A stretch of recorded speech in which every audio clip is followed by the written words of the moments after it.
కేసీఆర్ గారి ఉద్యమ స్ఫూర్తితోనే ఇవాళ మీరు నాయకురాలిగా ఎదిగొచ్చిండ్రు. కేసీఆర్ గారి ఉద్యమ స్ఫూర్తితోనే ఏదైతుందో మీరు నాయకురాలిగా ఎదిగొచ్చిండ్రు. మరి ఈ స్థాయి వచ్చిందంటే అది కేవలం కేసీఆర్ గారి యొక్క ఉద్యమ స్ఫూర్తి అంటున్నాను. దాన్ని కేసీఆర్ గారు మరింత గొప్ప నాయకుడు నిలబెట్టే విధంగా ప్రయత్నం చేద్దాం. కేసీఆర్ గారు మరింత గొప్ప నాయకుడు నిలబెట్టే ప్రయత్నం చేద్దామని చెప్పంటున్నాను.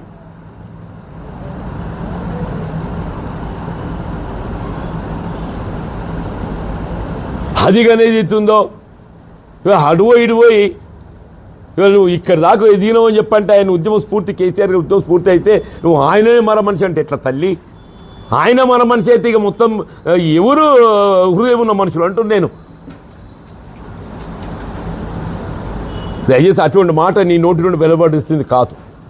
దాన్ని ఉపసంహరించుకోండి. ఇప్పటికీ కవిత గారి నోట్ అంటే ఏదైతే ఉందో ఆమె పార్టీ పెడుతున్న సందర్భంగా ఆమె ఇంకే సలహాలు సూచనలు చేసినా మేము దాని మీద పెద్ద స్పందించాల్సినటువంటి ఒక ఆవశ్యకత ఉంటుందని చెప్పి భావించే వాళ్ళం కాదు.